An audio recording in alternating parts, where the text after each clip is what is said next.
আসসালামু আলাইকুম। ATN Bangla new York studio থেকে ইউএস পরিক্রমায় সবাইকে আমন্ত্রণ জানাচ্ছি। আমি ফকির সেলিম। গত এক সপ্তাহে যুক্তরাষ্ট্রের প্রবাসী বাংলাদেশিদের অনুষ্ঠানাদি এবং মূলধারার উল্লেখযোগ্য কিছু ঘটনা নিয়ে সাজানো হয়েছে আজকের ইউএস পরিক্রমা। প্রথমেই শিরোনাম। অটিজম সম্পর্কে সচেতনতা গড়ে তুলতে বান কি মুনের আহ্বান, জাতিসংঘ প্যানেল সভায় সাইমা ওয়াজেদ পুতুলের ভাষণ দেন। ম্যানহাটনের ইউনিয়ন স্কোয়ারে অনুষ্ঠিত হলো বিশাল যুদ্ধবিরোধী সমাবেশ। এবং নারী পুরুষের বৈষম্য কমিয়ে নারীদের অবস্থানকে সুদৃঢ় করতে সকল মহলের সহযোগিতা কামনা। শুনছিলেন শিরোনাম, এবার নিয়ে যাচ্ছি বিস্তারিত সংবাদে। শুরু করছি নিউ ইয়র্কের খবর দিয়ে। অটিজম সম্পর্কে সচেতনতা গড়ে তুলতে বিশ্ববাসীকে ঐক্যবদ্ধ হয়ে কাজ করার আহ্বান জানালেন জাতিসংঘ মহাসচিব বান কি মুন। বিশ্ব অটিজম দিবস উপলক্ষে 6 এপ্রিল বুধবার নিউ ইয়র্কের জাতিসংঘ সদর দপ্তর সম্মেলন কক্ষে অটিজম সম্পর্কিত প্যানেল আলোচনার উদ্বোধনী অনুষ্ঠানে দেয়া বক্তব্যে তিনি এ আহ্বান জানান। অনুষ্ঠানে Bangladesh national advisory committee on অটিজমের চেয়ারপারসন ও বাংলাদেশের প্রধানমন্ত্রী শেখ হাসিনার কন্যা সাইমা ওয়াজেদ হোসেন পুতুল বক্তব্য রাখার সময় অটিজম বিষয়ে সাধারণ মানুষকে সচেতন করতে মিডিয়া সহ সকল মহলের সহযোগিতা কামনা করেন।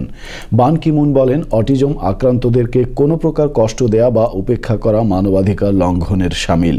অনুষ্ঠানের যৌথ আয়োজক ছিল জাতিসংঘে বাংলাদেশের স্থায়ী মিশন, জাতিসংঘ জনতথ্য বিভাগ, আমেরিকান এনজিও অটিজম স্পিক্স এবং জাতিসংঘে ইউএসএর স্থায়ী মিশন। অন্যান্যের মধ্যে বক্তব্য রাখেন জাতিসংঘে বাংলাদেশের স্থায়ী প্রতিনিধি ডক্টর এ কে আব্দুল মোমেন, জাতিসংঘ আন্ডার সেক্রেটারি জেনারেল কিও আকাসাকা, অটিজম স্পিক্স প্রধান বব রাইট ও সুজান রাইট এবং ইউএস মিশনের স্থায়ী প্রতিনিধি রিক বার্টন। সাইমা ওয়াজেদ পুতুল সার্ক দেশভুক্ত স্থায়ী প্রতিনিধি ও প্যানেল আয়োজকদের সাথে বৈঠক করেন। এ সময় তিনি 26 থেকে 28 জুলাই ঢাকায় অনুষ্ঠিতব্য অটিজম নিয়ে আঞ্চলিক সম্মেলনে যোগ দেওয়ার জন্য সকলের প্রতি আহ্বান জানান। বাংলাদেশে শিক্ষা সফরে যাওয়ার আগে ওয়াশিংটন ডিসির ন্যাশনাল ওয়ার কলেজের এক প্রতিনিধি দল 7 এপ্রিল বাংলাদেশের রাষ্ট্রদূত আকরামুল কাদেরের সাথে সৌজন্য সাক্ষাৎ করেন।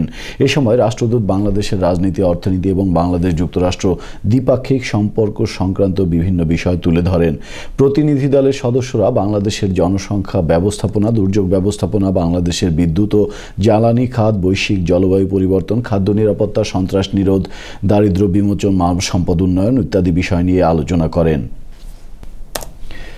মুসলিম পিস কোয়ালিশন ইউএসের ইউনাইটেড ন্যাশনাল এন্টি ওয়ার কমিটির আয়োজনে 9 এপ্রিল ম্যানহাটনের ইউনিয়ন স্কোয়ারে অনুষ্ঠিত হল বিশাল যুদ্ধবিরোধী সমাবেশ। হাজার হাজার মুসলমান সহ বিভিন্ন ধর্ম বর্ণের অভিবাসীরা যুদ্ধবিরোধী স্লোগান দিয়ে মুখরিত করে তোলেন সমাবেশ স্থল। No justice, no peace, Islamophobia is not American spirit সহ নানা স্লোগান দিয়ে সমবেত জনতা, আগত মানুষেরা কাঁপিয়ে তোলেন ম্যানহাটনের রাস্তাকে। সাম্রাজ্যবাদ, ফ্যাসিবাদ এবং যুদ্ধবাজদের বিরুদ্ধে সকলকে ঐক্যবদ্ধ হয়ে প্রতিরোধ গড়ে তোলার ডাক দেওয়া হয় সমাবেশ থেকে। মুসলমানদের পাশাপাশি সমাবেশে সহমর্মিতা ও সমর্থন জানাতে আসেন বিভিন্ন ধর্মের অসংখ্য মানুষ। ধর্ম বর্ণ নয়, তাদের মূল আহ্বান শান্তিপূর্ণ বিশ্ব গড়ে তুলে মানুষের সহ অবস্থান নিশ্চিত করা। যুদ্ধ নয়, শান্তিই হচ্ছে মূল স্লোগান। সমাবেশ থেকে অবিলম্বে লিবিয়া, ইরাক, আফগানিস্তান যুদ্ধ বন্ধ করার দাবি জানানো হয়। সমাবেশে বক্তব্য রাখেন Marilyn Levin, Abdul Malik Mojahid, reverend Stephen পেলপস, মুসলিম উম্মার সভাপতি নুরুজ্জামান আহমেদ প্রমুখ।